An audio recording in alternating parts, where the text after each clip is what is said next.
തന്നിടം വിട്ടു പിന്മാറിയെന്നാലും നുകളകലും വൻപർവ്വത നിരയും തന്നിടം വിട്ടു പിന്മാറിയെന്നാലും നീങ്ങുകില്ല അവൻ ദയ എന്നിൽ നിന്നതുപോൽ നീങ്ങുകില്ല അവൻ ദയ എന്നിൽ നിന്നതുപോൽ നിലനിൽക്കും സമാധാന നിയമവും നീ നിലനിൽക്കും സമാധാന നിയമവും നീ കാണുന്നു ഞാൻ യാഹിൽ എനിക്കാശ്രയമായൊരു ശാശ്വതമാകുന്നു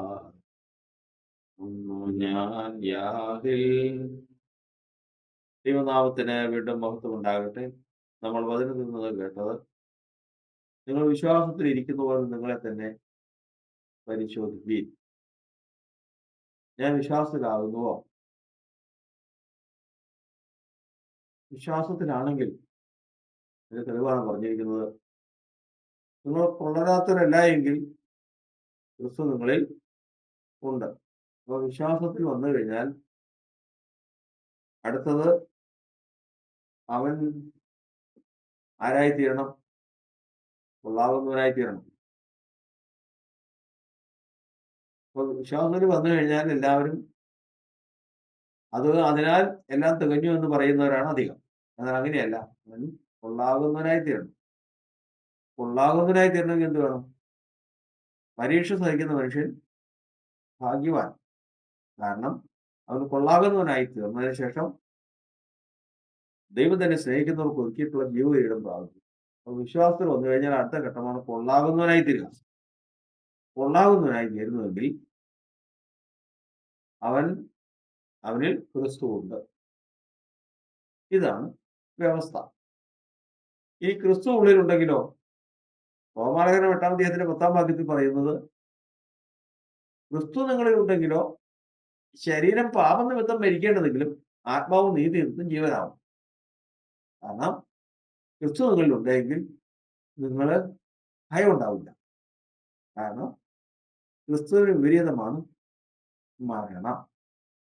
ക്രിസ്തു എന്ന് പറഞ്ഞ ആരാ? വഴിയും സത്യവും ജീവനുമാണ്. ജീവന് വിപരീതം ഏതാ? മരണം. മരണത്തിന്റെ അധികാരി ആരാ? പിശാച്. അപ്പൊ പിശാചും ക്രിസ്തു എന്ന് പറയുന്നത് ബദ്ധ ശത്രുക്കളാണ്. ഇത് രണ്ടുപേരാണ്. അപ്പൊ അതുകൊണ്ട് ഏറ്റവും ആദ്യമേ തന്നെ നമ്മൾ ആ ഘട്ടം മറന്നു പോകരുത്. വിശ്വാസത്തിൽ വന്നു കഴിഞ്ഞാൽ അടുത്ത ഘട്ടം ഏതാ? കൊള്ളാകുന്നവനാണ്.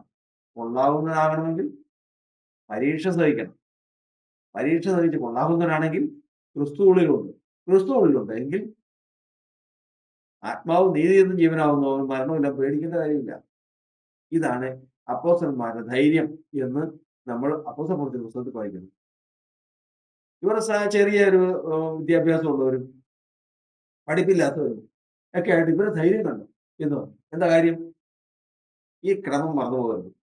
അവർ വിശ്വാസത്തിൽ വന്നാണ്, വിശ്വസിച്ചവരാണ്. കൊള്ളാകുന്നവരായി പരീക്ഷ സഹിച്ചതാണ്, കൊള്ളാകുന്നവരായി തെളിഞ്ഞതാണ്. ക്രിസ്തു അവരുടെ ഉള്ളിലുണ്ട്. ക്രിസ്തു എന്ന് പറയുന്നത് നിത്യജീവനാണ്. നിത്യജീവൻ വിപരീതമാണ് മരണം. മരണത്തെ അധികാരിയായ പിശാചാണ്. അതുകൊണ്ട് ഇനി പിശാചിനെയോ ഈ ലോകത്തെയോ അവർ പേടിക്കില്ല. ഇവിടെയാണ് ഒരു ദൈവത്തിന്റെ പൈതലിന്റെ പ്രാഗൽഭ്യം. അടുത്തത് തീർന്നിട്ടില്ല. ക്രിസ്തു ഉള്ളിലുണ്ടെങ്കിൽ എങ്ങനെയൊക്കെ ഉണ്ട്? ക്രിസ്തു ഒരാളുടെ ഉള്ളിലുണ്ട് എങ്കിൽ എങ്ങനെയൊക്കെ ഇരിക്കുന്നു എന്നുള്ള ഓർക്കുന്നു.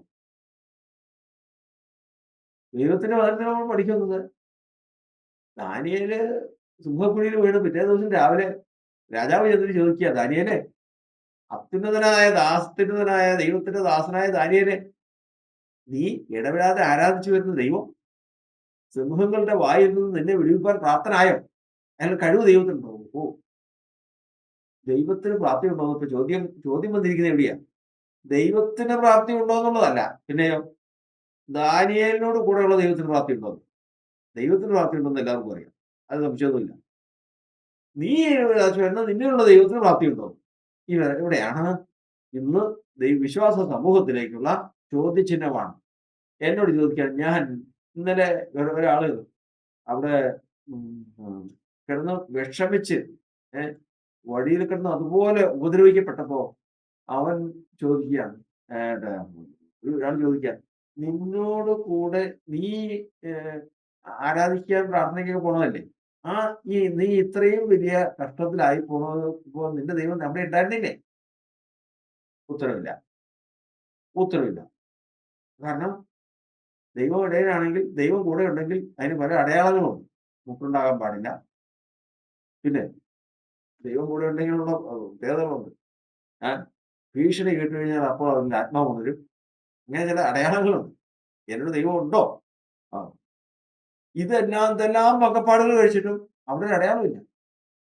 അപ്പൊ അവനോട് കൂടെയുള്ള ദൈവം അവനെ രക്ഷിക്കാൻ പ്രാപ്തനല്ലെന്നർത്ഥം. ദൈവത്തിന് പ്രാപ്തിയുണ്ട്. അവനോട് കൂടെയുള്ള ദൈവത്തിന് പ്രാപ്തിയില്ല എന്നർത്ഥം. അതുകൊണ്ടാണ് അതിന് എന്താ അതിന്റെ പ്രാപ്തിയില്ലാത്തതിന്റെ കാരണം?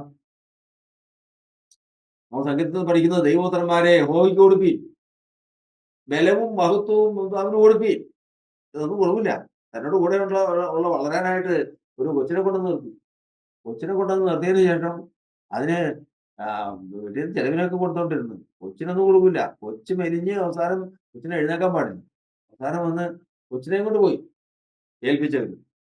ഇതുപോലെയാണ് മഹത്വത്തിന്റെ പ്രത്യാശയായ ക്രിസ്തുവിനെ മനുഷ്യന്റെ ഹൃദയത്തിൽ കൊടുത്തതിന് ശേഷം ദൈവം പോയിരിക്കുക. അവനെ പോറ്റി ആ മഹത്വത്തിന്റെ പ്രത്യാശയായ ക്രിസ്തു ഉള്ളിൽ വന്നതിന് അതിന് പുഷ്ടി പ്രാപിച്ച് അതിന് ബലമുണ്ടെങ്കിൽ അത് നമ്മുടെയും ബലമാണ്. അതാണ് ആ ഭക്തന്റെ ബലം എന്നുള്ളത് അവൻ മറന്നു പോവുക. ശക്തിയും ബലവും മഹത്വവും ഒരു മഹത്വം ഉണ്ടെങ്കിൽ അത് താനെടുക്കും. ബലം ഉണ്ടെങ്കിൽ അത് തന്റെ ജഡത്തിന് വേണ്ടിയിട്ട് പ്രവർത്തിക്കും. ഈ ഉള്ളിൽ വസിക്കുന്ന ക്രിസ്തുവിന് കൊടുക്കുന്നതൊന്നുമില്ല.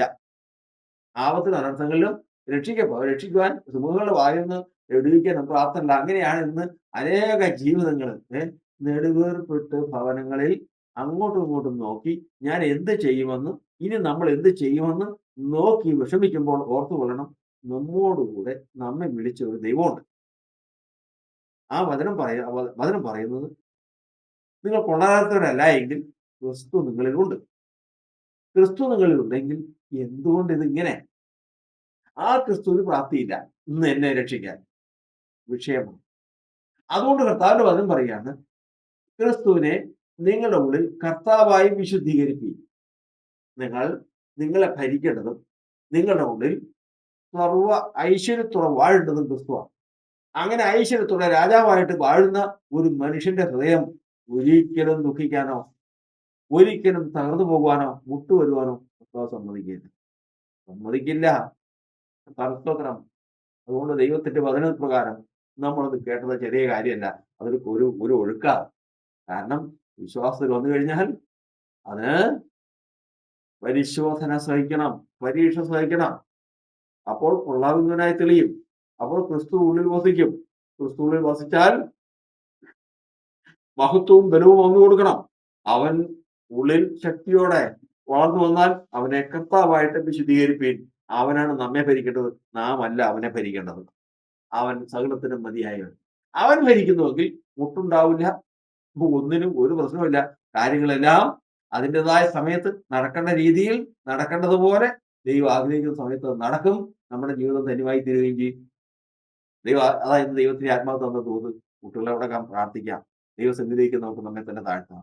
പരിശുദ്ധനായ ദൈവമേ, സ്വർഗ്ഗസ്ഥ പിതാവേ, കർത്താവ് ഞങ്ങളെ കേൾപ്പിച്ച എല്ലാ വചനങ്ങൾക്കുമായി സ്തോത്രം. കർത്താവിന്റെ വചനത്തിൽ നിന്ന് ഞങ്ങൾ കേട്ടതുപോലെ നിങ്ങൾ വിശ്വാസത്തിൽ ഇരിക്കുന്നുവോ എന്ന് നിങ്ങളെ തന്നെ പരിശോധിപ്പീൻ. ദൈവമേ, കർത്താവെ, വിശ്വാസത്തിന്റെ പരിശോധന സ്ഥിരത ഉളവാക്കുന്നു എന്ന് അറിയുന്നു. പരീക്ഷ സഹിക്കുന്ന മനുഷ്യൻ ഭാഗ്യവാനാവുന്നു എന്ന് വചനത്തിൽ ഞങ്ങൾ പഠിക്കും. അവർ കൊള്ളാകുന്നവനായി തെളിയുമെന്ന് വചനത്തിൽ എഴുതിക്കുന്നു. കൊള്ളാകുന്നവനാകുന്നുവെങ്കിൽ നിശ്ചയമായിട്ടും ക്രിസ്തു കാര്യങ്ങളിലുണ്ട്. കർത്താവെ, ആ ക്രിസ്തു പൂർണ്ണ ഐശ്വര്യത്തോടെ ഞങ്ങളിൽ വസിക്കണം. ഞങ്ങളെ ഏത് ആപത്തിലും അനർത്ഥങ്ങളും രക്ഷിക്കാൻ പ്രാപ്തിയുള്ള നിലയിൽ വസിക്കണം.